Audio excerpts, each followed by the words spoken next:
Well, I'm standing here looking up to a point that we've seen before. If you remember my visits to Winchelsea, if not, have a look at Winchelsea 1 and Winchelsea 2. I think it's Winchelsea 2 where I'm standing more or less up there, and I'm overlooking from the viewpoint what was the extensive, you could hardly call it valley, floodplain of the River Brede, which at that time was an inlet of the sea. And I'm standing in the sea. Oh dear, oh dear. At least I'm not drowning. Nowadays what's left is just the little River Brede, which we've had a look at. We started at Selscombe and we've come through Brede itself, and I've had a look round the village of Brede. Winchelsea, as I say, we've done before.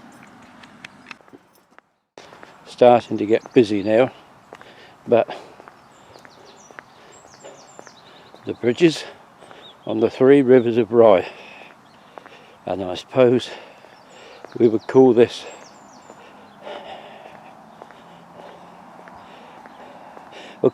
ferry bridge, just for the sake of argument, because this would have been about the place at one time where you would have got the ferry if you come out of the gate at the western end of Winchelsea, as I showed you before, down Ferry Hill, and you would have caught a ferry across here somewhere, take you across towards Udimore. Nowadays, nice quiet little backwater, not much to look at, the River Brede here with it, is it? But people have got some nice little back gardens, and somebody's got a kayak there, and I've no doubt if you've got something small like a kayak, you could get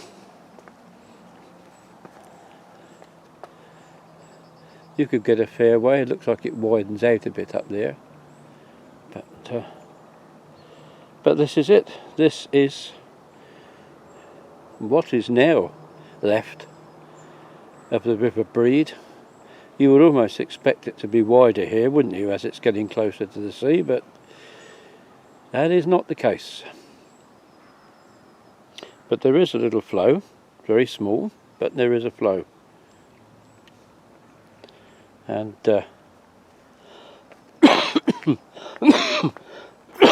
excuse me. There's a little, I don't know if that's a weather station or not there, but there's a walkway to get to it.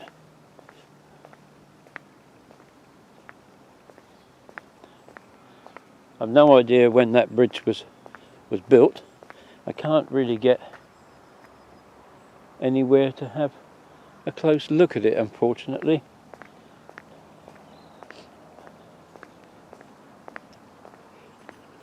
Ooh, excuse me. Oh dear. The grass is a bit too long and slippery, and to be honest, it appears to be full of little hidden hazards like holes and things, and I don't think I really want to risk it. I am going to take a walk around the corner though, because what I'm hoping is we might get to a point where we can actually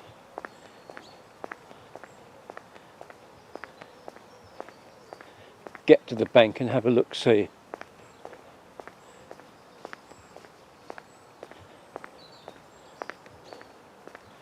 This road, we carry on far enough, actually takes us up as far as Winchelsea station, and then across what was once the sea inlet where the ferry used to go, and across to the bottom of the hill which leads up to Udimore.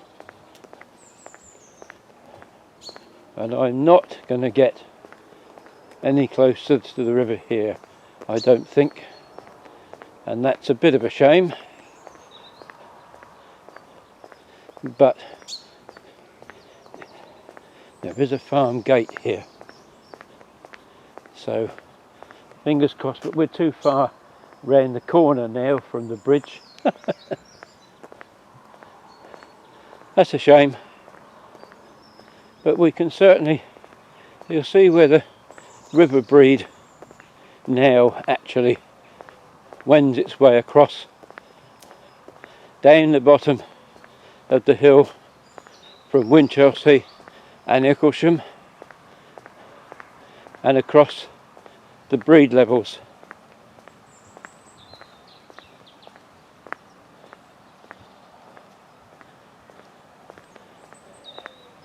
There we are. I'll get a little bit closer here.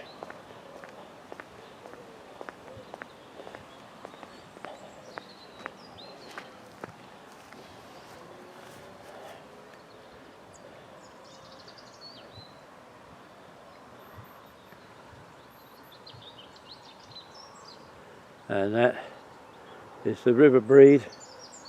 Unfortunately I can't get a view of the bridge, but there it is as it makes its way across. The strange thing is, here we are in Winchelsea, but the next road bridge across the River Brede isn't until you get to Brede, and that's quite a distance between the two. So there we are.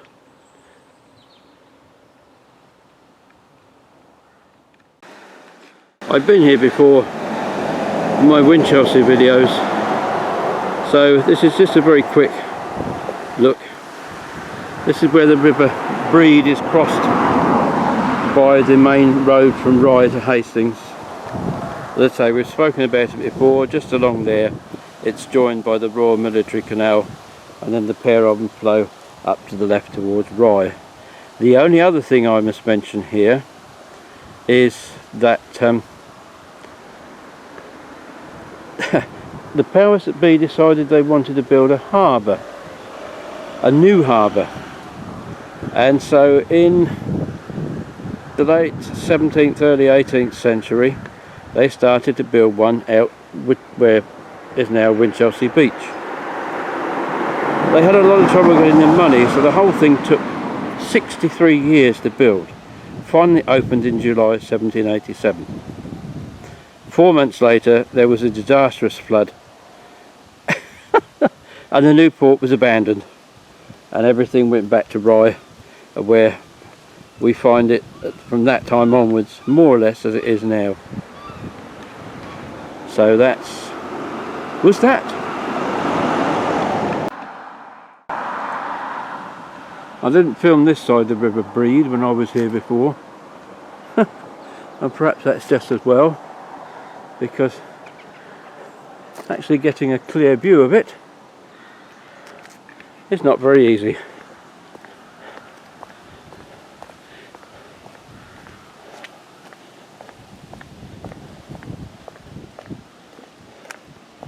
But there you can see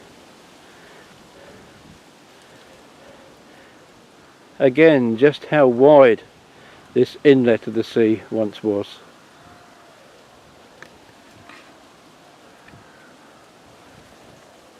And it's interesting to note on this bridge, although it's made of different materials, you've got these little almost battlements, inlet things. I wonder if this was the same architect that built those bridges on the Marsh Road near Pevensey. It would be interesting to find out, but there's no plaque or any builder's information, unfortunately. But this is the last bridge, bar one, over the River Brede. Well, we finally made it. The last bridge on the River Brede as it joins the Tillingham just up there. And I'm wondering what that bird is. Trying to get in to take a closer look.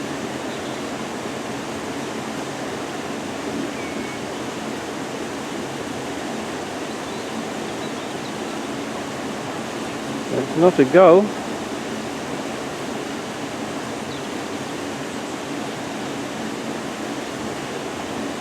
can't unfortunately get in any closer, but it's got that curved beak.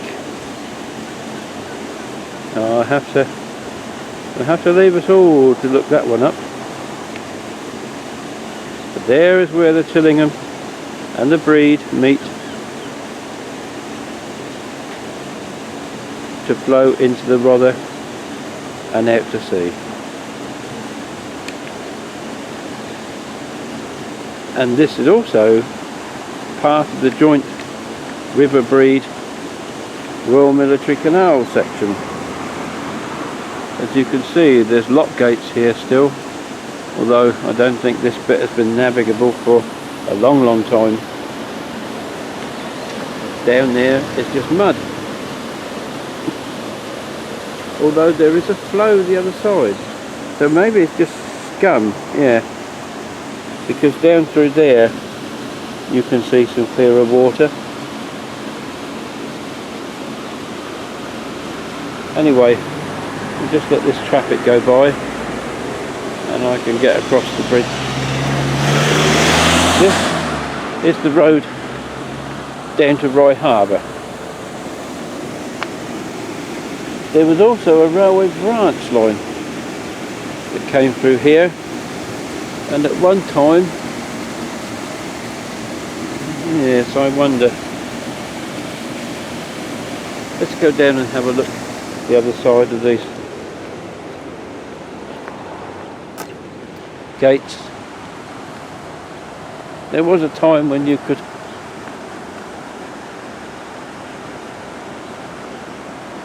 get a bit further down. This is the track bed, and there is the bottom part of the lock, and you see the gates are open, just permanently open now, I think, and it widens out a bit there. So down that part, yes, it's probably navigable for a little way, and if you owned a little boat you could have a ride. But I think this is where the Harbour branch line used to come over, but virtually all trace of it has gone now. I don't think it was the other side.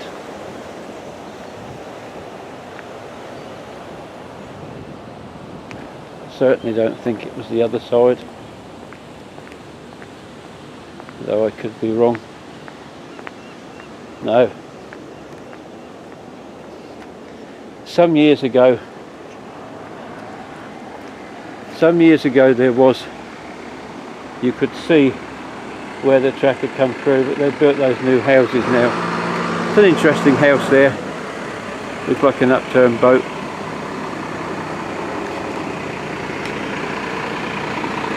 Hello. Somebody's been camping overnight.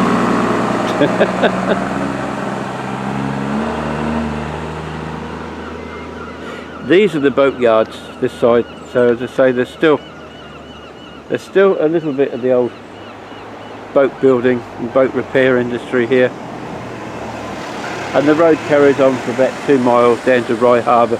I was going to go down there, but to be honest, there's nothing to see except factories and what have you, and that wasn't really the entire point of this video series. So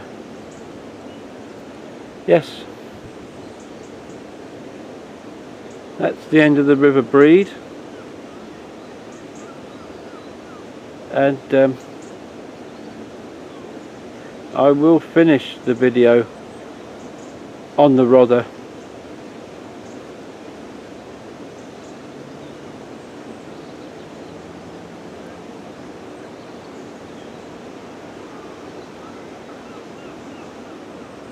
on a lovely sunny morning. I have totally misjudged my timings again. So I'm here in Rye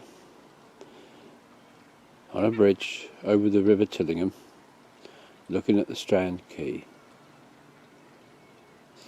Now, when the new harbours and the wharves were first being built down at what is now known as Rye Harbour, the fishing fleet was transferred round to this side, and over there on the left, some of the old fishing huts are still there, which have been converted into restaurants and posh flats and things like that.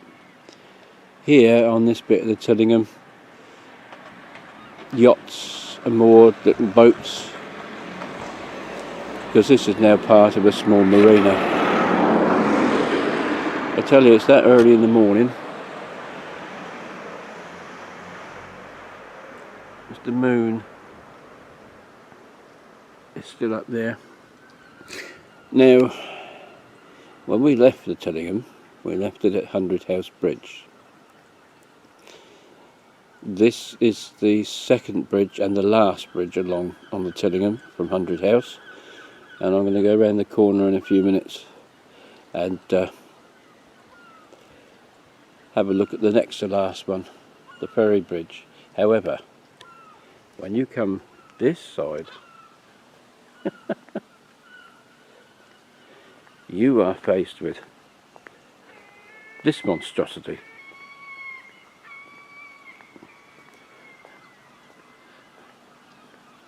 In the 18th century, they tried to alter the course of the Tillingham, from what I can gather, and it was made to flow in a big crescent shape around the edge of what is now Tillingham Green Estate, because in the late 18th century, I think it was, somebody had this bright idea to divert the Rother from its current course somewhere near the railway bridge, which you'll see later, and make it flow round the back on the course of what is probably now the railway line and join the Tillingham. Now that lasted precisely 10 years before the river decided it wanted to go back to its old course and just stopped flowing round there. There's one or two little bits of water courses through the town that might give you a clue now. But anyway, in the meantime, in order to get the last remaining products that were being exported by sea or river from the wharves on the Tillingham, which were only 2 or 3 miles inland, they built here what they called a navigable sluice. However, all navigation ceased in 1828 when this, now whether this dates back to 1828 or not, I don't know. I'd like to think it did, but I'm not sure when you look at it. This has obviously been replaced and renewed over the years. But here we have this sluice gate, which again controls the levels of the Tillingham, and therefore I suppose controls the flooding. And it actually stops salt water from backwashing up the river. I wish there was a bit more light here, but actually it's quite atmospheric and fun filming in this low light. But anyway, and that's the Tillingham. This is its final bridge on the way to join the Brede and the Rother. Well, welcome to the ferry bridge in Rye, and this is the next bridge down from the 100 House Bridge. Only it's probably a good 2 miles away from it, and I'll talk in the next film about how the Tillingham was diverted in a large crescent. But you can see here it's flowing, although the light is not particularly good yet, round the back of the Tillingham Green Estate. Some nice weeping willows up there. And you know, even at 5:30 in the morning, it's starting to get busy, and it's a Saturday morning, and I thought it'd be quiet in Rye. Oh well, there we go. So there we are.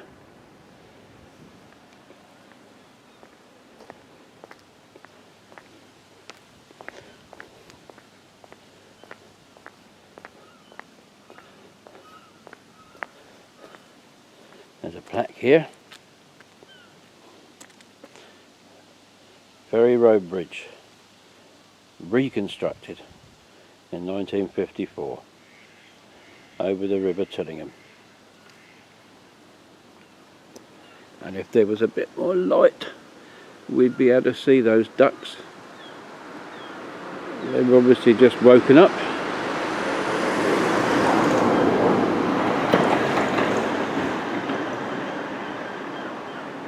Heading off down the river.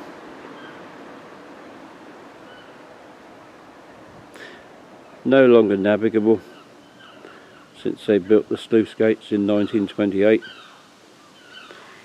And again, that's something else you'll see in the next segment of film.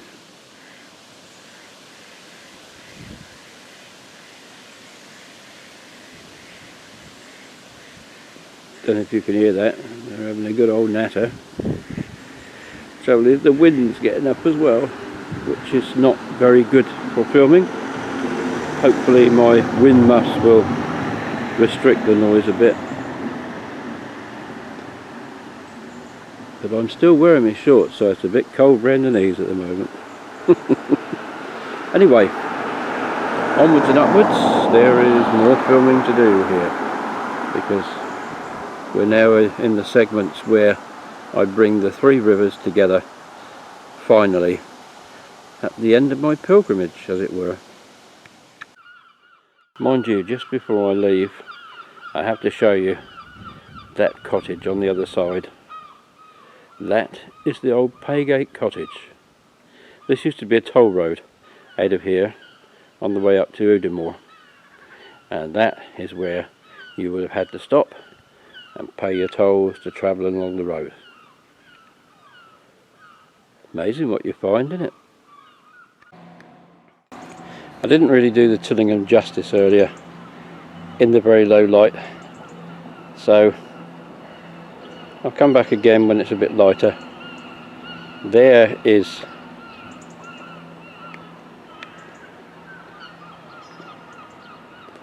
the sluice gate, you can see quite clearly there.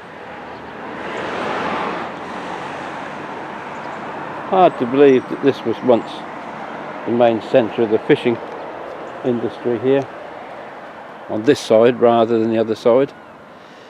But there is now the Tillingham, flowing round the corner where it'll meet the Brede, and the two combined rivers flow into the Rother. Is that a swan down there?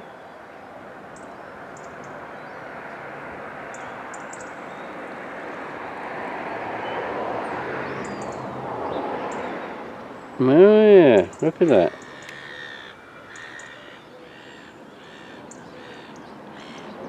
Giving himself a good preen. Ah, there you go. See? Oh boy, in my haste to go down to the Swan, it's funny when you're filming, I completely missed little fellow there that I've ringed for you. Little egret fishing. Incredible how these little birds we'd almost never heard of on the south coast only 20 years ago are now as common as muck, basically. But I completely missed him while zooming in on the Swan, and yet, as you could see, here he is doing a little fishing and having his breakfast. You're glad I came back, aren't you?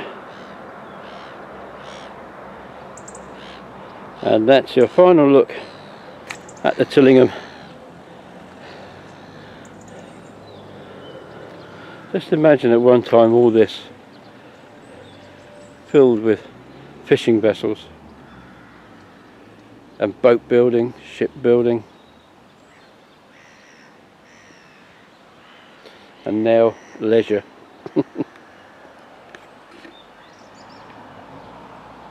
There we go.